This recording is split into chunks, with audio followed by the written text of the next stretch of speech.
This is chapter 18. It's called At Last. We get back to my room to find Mac awake and looking a lot better. You go next, Adrienne, I say. She smiles at me and flops on the bed without saying anything. She puts on the mask and rolls over to face the wall. A minute later, her breathing gets slower and deeper. She's asleep. What happened? Kat says. I'm assuming it's not good news. I look at Trent. Before I tell you, I want everyone to stay calm. We need to be quiet. We need to think carefully, and nobody needs to panic. Spit it out, man, Trent says. What's going on? Look, okay. Well, the good news is that we've found out why the bug eyes are draining the lake. The bad news is that it's so they can free the rest of the alien spores and take over the world. Yeah, we figured it was going to be something like that anyway, Mac whispers. So it's good to have official confirmation. Yeah, Fangs, what's the big deal? When the coach comes tomorrow, we escape, we call the police will sort it out, and we get the credit. Simples. Trent tosses a handful of Star Mix into his mouth. The big deal, I say, and I'm thinking that if I say it really quickly, it won't sound as bad. The big deal is that the coach driver's a bug eye. The coach is hidden in a murdery barn by the lake, and if we don't stop the bug eyes by sunrise, then it's probably going to be too late. Trent swallows the candies whole. Sounds like a dog choking on a chicken carcass. So we're on our own? Katja asks. Well, not completely, I say. We've got each other. Hell yeah, says Mac. I'd trust you guys with my life over anything else in the world. You're all mental. Trent has stopped choking now and is knocking back a bottle of Evian. I'd rather be with a pack of velociraptors than you lot. So what's the plan? Katja asks. Well, we have to stop the lake from being drained, I say. Mac, do you think there's any way we can break that dam? Well, the thing with dams, he says, munching on what looks like a bit of branch, is that you don't need to break the whole thing down. You only need to make a crack in the right place. So it's doable? They put it up in a hurry, so it's not structurally sound. So, yeah, it's definitely doable. But how are we going to get it done with so many bug eyes around? Kat says.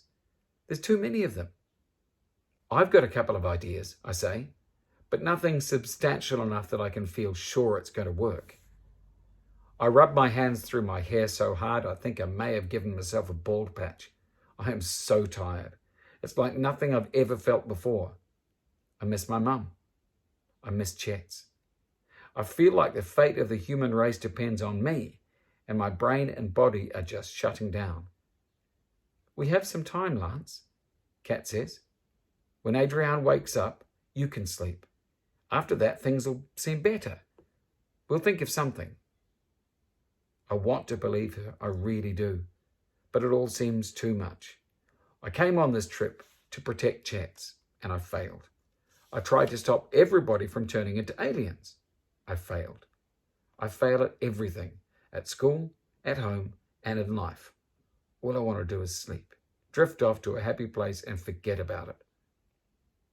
We wouldn't have got this far without you, Kat says, like she's reading my mind. Would have been toast the first night, says Mac. R.I.P. us. I'd have been fine, Trent says. Kat hits him over the face with a wet towel. Here, eat a banana. Mac passes one to me. 30 minutes, then it's your turn to sleep. And honestly, mate, that hour of sleep is going to make you feel unstoppable. And tomorrow when we're home, we can all sleep for a week, Kat says hopefully. They'll let us have a couple of days off school, right? Somehow the others keep me awake until it's my turn with the CPAP. I feel weird because I never sleep in front of anyone. But there have been a lot of firsts on this trip, so I guess one more wouldn't hurt. As I put the mask over my nose and mouth, I worry for a second that I'm too tired and too wired to sleep, that the stress and craziness will keep me up. But I only worry for that split second. And then I fall into a heavy black cloud where nothing matters except the steady beat of my heart. I wake to see Katja gazing down at me, the turquoise of her eyes twinkling like a mythical jewel from Asgard or something. "How are you feeling?" she asks. "Better," I say. Part of me wants to let myself slide back into sleep, but I know I've got stuff to do. The others are counting on me. So I sit up and I take off the mask. "Where's that page of notes about water bears? I've got an idea." "Geek robot overlord for the next turn?" Trent dangles the oxygen mask in his hand. "Just shut up and go to sleep if you don't want to help," Adrian says. "Don't come crying to me later saying I didn't give you a fair chance then." Trent jumps onto the bed and settles down for another nap. "Here's that page you wanted, Lance." Katja hands me a crumpled piece of paper. "I think it looks more like a hippo than a bear."